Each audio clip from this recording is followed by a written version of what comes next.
नमस्कार। हमारी आज की कहानी पिता और पुत्री के संबंध को दर्शाती हुई बहुत ही मार्मिक कहानी। जी हाँ, रविन्द्रनाथ टैगोर की काबुलीवाला नाम सबने सुना हुआ है, शायद सबको याद भी होगी। फिर एक बार सुनते हैं। काबुलीवाला कलकत्ता की गलियों में सूखे मेवे बेचा करता था।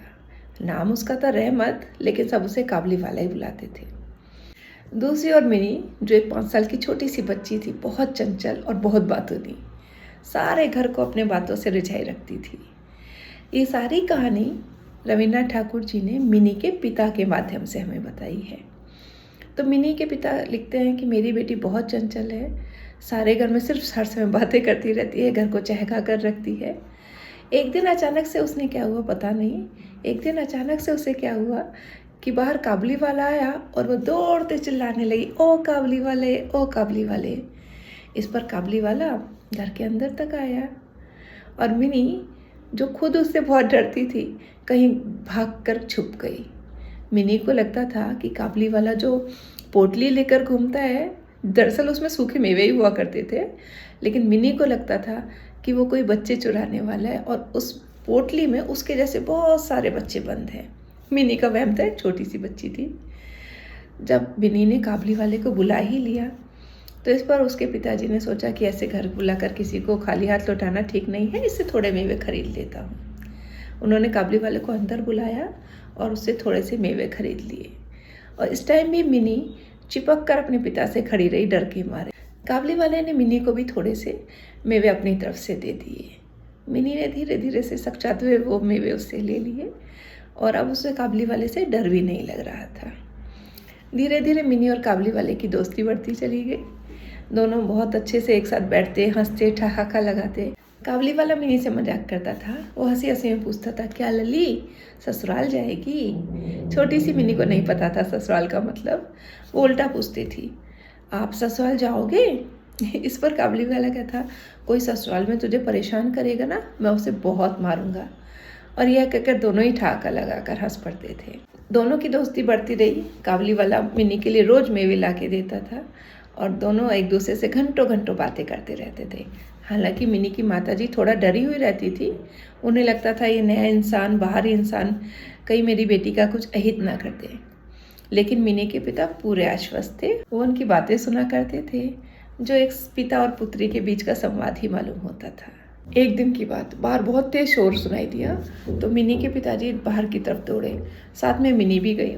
उन्होंने देखा कि काबुलीवाला हाथ में चाकू लिए हुए है और पुलिस उसको गिरफ्तार करके ले जा रही है। दरअसल हुआ ये कि माघ मास में काबुलीवाला सबसे अपना बकाया लेने जाता था, तो एक आदमी ने उसे उधार लिया और देने से मना कर दिया। इस पर काबुलीवाले ने उससे चाकू से गुस्से में उस पर वार कर दिया।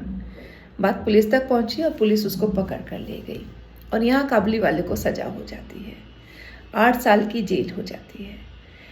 धीरे धीरे मिनी भी काबुलीवाले को भूल जाती है, बड़ी हो जाती है, नई नई सखियाँ मिल जाती हैं। 8 साल बाद जब काबुलीवाला वापस जेल से छूटता है और ठीक मिनी के घर पहुंच जाता है, लेकिन इस दिन मिनी की शादी थी। काबुलीवाला थोड़े सूखे मेवे और फल लेकर मिनी के पिता के पास पहुंच जाता है और बोलता है कि मुझे मिनी से मिलना है। काबुलीवाले की हालत देखकर, क्योंकि वो 8 साल तक जेल में रहा था, मिनी के पिता ने उसे ना मिलाना ही ठीक समझा। उन्होंने कहा कि तुम फल फ्रूट जो भी लाई हो मेरी टेबल पर रख दो, मैं मिनी को दे दूंगा, और आज बहुत ज़रूरी काम है, अभी तुम यहाँ से जाओ। काबुलीवाला जब दुखी होकर वहाँ से जाने लगा तो मिनी के पिता ने उसे कुछ रुपए देने चाहे। इस पर काबुलीवाले ने कहा कि मैं तो मिनी से मिलने आया था, मैं यहाँ सौदा करने नहीं आया था। यह कहते हुए काबुलीवाले ने अपनी जेब में से एक मुड़ा तुड़ा सा पेपर निकाला और उसे मिनी के पिता की टेबल पर बिछा दिया। मिनी के पिता ने देखा उस पेपर में 2 हाथ छुपे हुए हैं, छोटे छोटे हाथों की छाप लिए वो घूम रहा था। वो काबुलीवाले की बेटी की हाथों की छाप थी, जिसको वो हर समय अपने सीने से लगाए घूमता रहता था। काबुलीवाले की एक बेटी थी और काबुलीवाला मिनी में अपनी बेटी ही देखा करता था।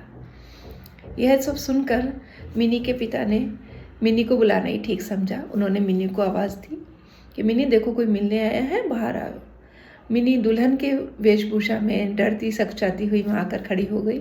वो भी काबुलीवाले को नहीं पहचान पा रही थी, लेकिन काबुलीवाला भी उसको देखकर सकपक आ गया उसने देखा, उसको तो लग रहा था कि आज भी उसकी मिनी वही छोटी सी बच्ची रही हो, लेकिन उसके सामने उसकी छोटी सी मिनी नहीं थी। एक दुल्हन बनी एक नवयुवती खड़ी हुई थी। इस पर काबली वाले ने अपने आप को संभालते हुए कहा, क्यों लल्ली, ससुराल जाएगी? सुनकर मिनी थोड़ी सकपका गई और उसको भरी हुई आंखों से देखकर अंदर चली। मिनी के पिता की आंखें भी भर आईं। उन्होंने सोचा कि आज हम दोनों एक ही जगह पर खड़े हुए हैं।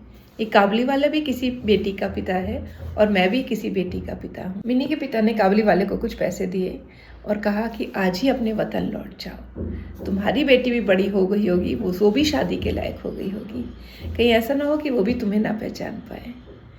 यह कहकर उन्होंने कुछ पैसे दिए और काबली वाला भरी हुई नजरों से वहाँ से चला गया।